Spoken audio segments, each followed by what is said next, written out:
Hi everyone, it's Emily, and one of the things that I really enjoy when it comes to game collecting is learning about all of these small little details that goes into making physical games. And so today I wanted to cover a little bit about identifying different switch presses, so whether or not your game is a first print run or a later print run, and also just look at different regional differences when it comes to different case covers and the spine differences and just all these little minor details that as collectors we tend to appreciate when it comes to kind of forming our collections. So a little minor caveat I wanted to mention before we get into all the nitty-gritty details is that I am located in North America, so I'll be looking at the ESRB type Nintendo Switch games. I do own a few other regions when it comes to physical games. Most of the examples I'll be showing today are North American editions. So first I wanted to cover Nintendo published games, mostly because out of all the different publishers, they tend to have a very systematic way that they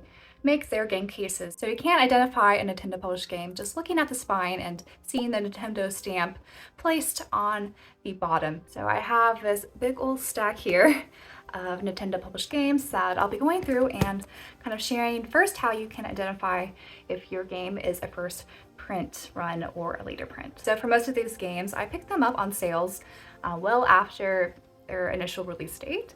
So I was actually surprised that I only own 4 of the later print editions. Everything else is first print run. And I know this because of the codes on the back side of the case. I have Xenoblade Chronicles 3 here, and I did get this close to launch, so I do know that this is a first run print. And I also know this because of what's on the back here.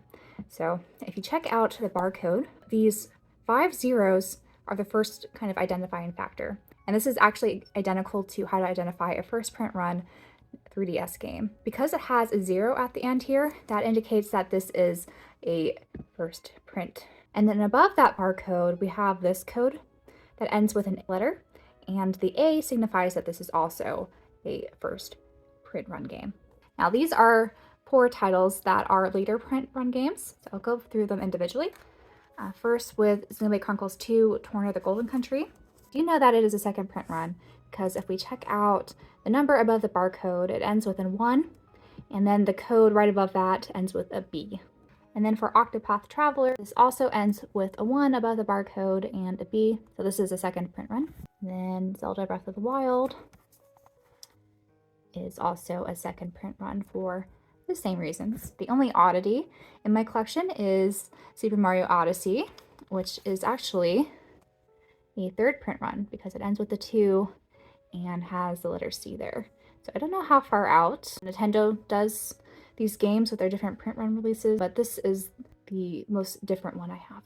So the red spine trick in identifying Nintendo published games works not only with, of course, the Nintendo IPs that we all know that Nintendo publishes, but some other games that are from different companies that surprisingly are also Nintendo published. For example, all of these Square Enix games have the Nintendo published logo on the bottom, but they are Nintendo published games and they still follow that code on the back to identify first print run games and later print run games. Nintendo also published an Atlas game, a Tokyo Mirage Sessions, Sharp FE here, and you'll notice that Atlas is not mentioned anywhere on the front side of the cover, but they are listed in the back. So this trick only works on Nintendo published games, unfortunately. So all the other publishers, you can't really tell on the cases what print run they come from, apart from a few exceptions, which I'll go into.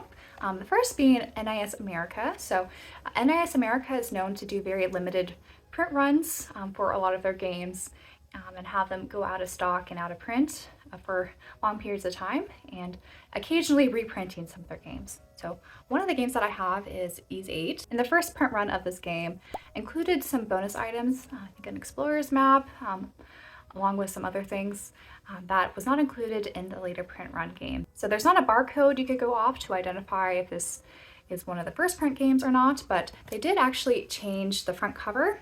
And you'll notice that above here, we do not have the Explorer's Edition printed. More recently, NIS has been doing a lot of deluxe versions and other versions that are printed on the cover. So for example, I do have Ys 9 here, and it does say Pack Edition here, which is what they had for their first print run of this game. So I imagine if they were ever to reprint and restock this, they would do away with the pack edition. That's just under the title. Some other publishers also make first print or launch editions of their games. So Sega and Atlas are known to do this. So an obvious launch edition is a steelbook version, which you can only get at launch. And so they won't be reprinting these. However, when Atlas does these launch editions on standard Switch cases, like they did for 13 Sentinels, as well as Persona 5 Strikers, they actually don't change the cover to indicate that these are launch editions. Instead, on the plastic wrap, they would have a little sticker saying that it's the launch edition and includes some sort of bonus. Nicalis is also known to do this as well, using stickers to identify launch editions or the first print run, like they did for Remy Lore, as well as Monster Boy and the Dragon's Trap. So once you open these, you really can't tell if something is a first print run or a later print run just by the cover alone. So there's another publisher that also makes special first run editions or launch editions, and that is Axis Games. And so I have a ton of Tomy novels here, and they actually don't use the sticker method to identify that the game case you have is a first print run or not. They actually show on the back that exclusive cards are included in this copy of the game. So all three of these games all have that on the back side of the case, indicating that there are bonus exclusive cards included in these physical copies. But these two games I got, I would say maybe a year after they came out on sale, and they don't include the bonus cards. And instead, the back cover is changed slightly. For Olympia Soiree, we have an image here instead of it showing that. It came with the first print card set, same with Cafe Enchanté. So they're also one of the only publishers that changes the case art slightly depending on which print run you have. So those are all the publishers that I'm aware of that alter the cover or have something special to indicate first print run versions. But if there's another one that I may have missed, please let me know down in the comments. So continuing with different covers, you sometimes see that games have different cover arts depending on if it's a standard or collector's edition. So for Nintendo, a lot of their IPs, if you buy the collector's edition, the back cover of their games are going to be a little bit different than the standard release. For example, I have Xenoblade as well as Link's Awakening, and these both came in collector's editions. And so the back cover has actual art on the back side. They have kept the barcodes on the back, so you can still identify them being first print runs. However, they have a single piece of art rather than sort of a collage montage with a lot of text explaining what the game's about. So I've only really seen this with a few Nintendo titles that include the standard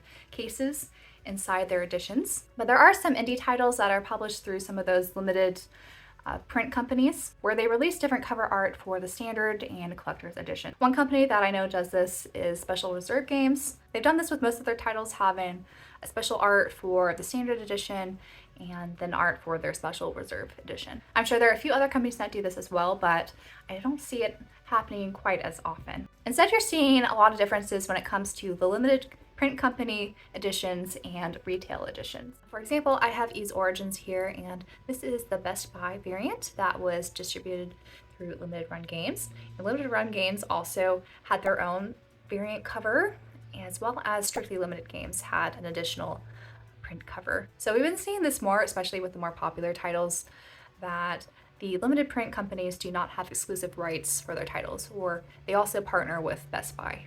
In the case of Limited Run Games, and also I Am 8-Bit. So most of these differences are just cosmetic. So they have different just front covers. Or in the case of Bug Fables here, this is again a Best Buy variant.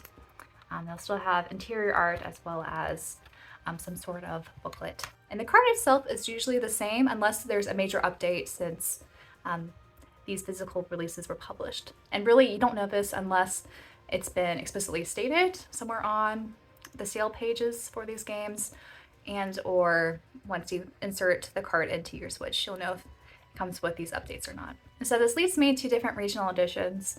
A lot of the times different regions use the same cover art for their games, but sometimes it is different. I do have Valhalla here. This was originally a Limited Run Games here in North America, but there's also now a Japanese version that has English on the cart that has a different cover Most of the Western regions, so for example, the North American and the PEGI regions, they usually share the same cover art, but there are a few exceptions where they are slightly different. And the obvious other difference when it comes to different regions are the maturity ratings. So the ESRB rating on the North American and the PEGI region on the European editions look different. But what I find usually more interesting when it comes to different regional releases are how the spines differ. So despite all Switch cases basically being a sea of red with a few exceptions like the Nintendo Labo kits, as well as the Darksiders misprint, which had black spines, most of the Nintendo spines are uniformly red with just slightly different text fonts and alignments. So here are 4 different regions we can compare the spines of. So at the top we have Triangle Strategy, the North American edition. And for all North American editions, the text will be aligned to the left when looking at it horizontally with the publisher logo on the right. The European or the PEGI releases all have center text alignments for the titles, and they also use a bolder or larger font size compared to the North American editions, I've noticed. And they also have the publisher logo at the bottom, and what's also interesting is that on the spine you could also see what the maturity rating is with this bottom corner color. So I find it interesting how both them and also Japan right below them are regions that do highlight the maturity rating on the spine, whereas you don't see that in North America or on the bottom here in Asia. When it comes to text alignment, the Japanese is also left aligned. However, you read it vertically because that is how the traditional Japanese text is read.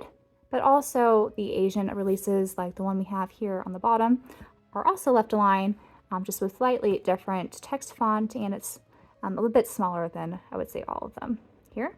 When looking at the back side, there are plenty other differences that we can spot. I won't get into them, but I just always found it interesting how different regions go about what they put on the cases. Next, I wanted to talk about the interior of these different cases. Most of the major publishers will have interior art of some sort. So all of the Nintendo published games have it, as well as Square Enix. There are some publishers that do something slightly different for their games. For example, NIS is known to do reversible cover art that the fans vote upon. And so they're usually good at keeping a red spine on the interior art, so you could flip it around and use it as the front cover art. So for example, I've done that here with Ys 9, and usually reversible cover art also just have a full piece of art on the back rather than the standard things that you see on the back of Switch cases. Square Enix is also known to do this for a few of their titles. So for example, I have Final Fantasy 12 here using the reversible cover art, whereas if you were to open this, this is the standard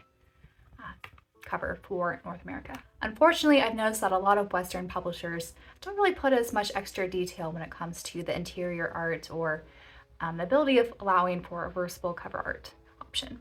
For example, Ubisoft here, when you open it up, you'll see just a blank white interior cover there, as well as a lot of ugly text, just talking about all the warranty and technical support that no one honestly reads.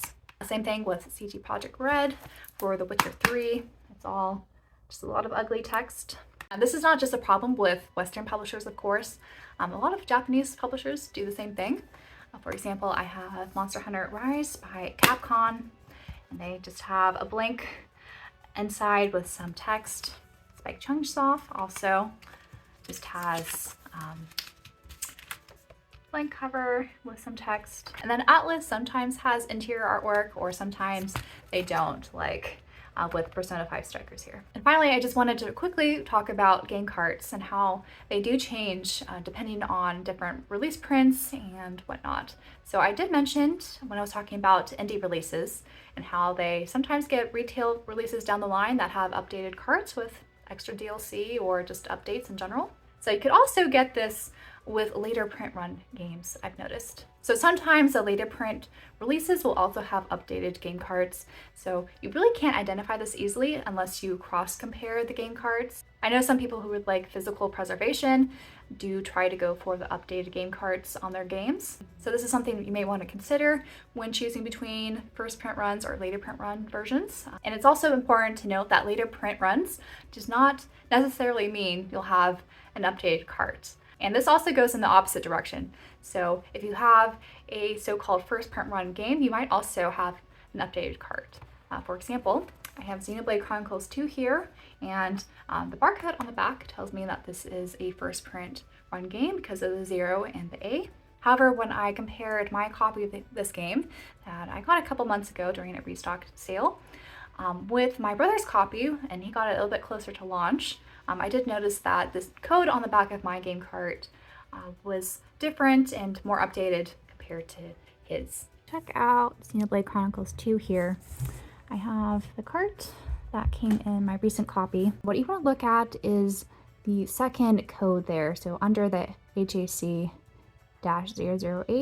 the ending number is kind of the indication of what a cart print it is. So mine ends into 6. So the higher the number, the more recent the cart update it is. And then if we check out the Xenoblade Chronicles Definitive Edition that came in my collector's edition, so this is guaranteed a first print release, you'll see that this ends in a 0. So this is the earliest version of the cart that they made.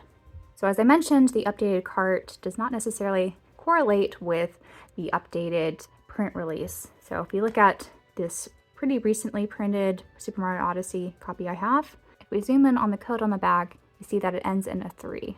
So this may indicate that Super Mario Odyssey had fewer updates than Xenoblade Chronicles 2, which I think was the case since there were some bugs, especially in the beginning of its launch release. All right, so those were all the little details that I wanted to talk about today concerning physical Switch games. And I'm sure I'm probably missing something because there's just so many little details that go into making these physical Switch games. So if I did miss something that you guys know of, please let me know down in the comments. I know not everyone probably finds these little details as interesting as I do, but I just wanted to share them and talk about them because I think this is just one of the fun things that you come across as physical game collectors. But that's it for this video. Let me know if you guys have any questions down in the comments, and also let me know if there's any other interesting little details you guys have picked up when it comes to game collecting. It doesn't necessarily have to be for the Nintendo Switch. If there's another console that you like collecting for and also noticed some interesting details, let me know down below. And until my next video, bye guys.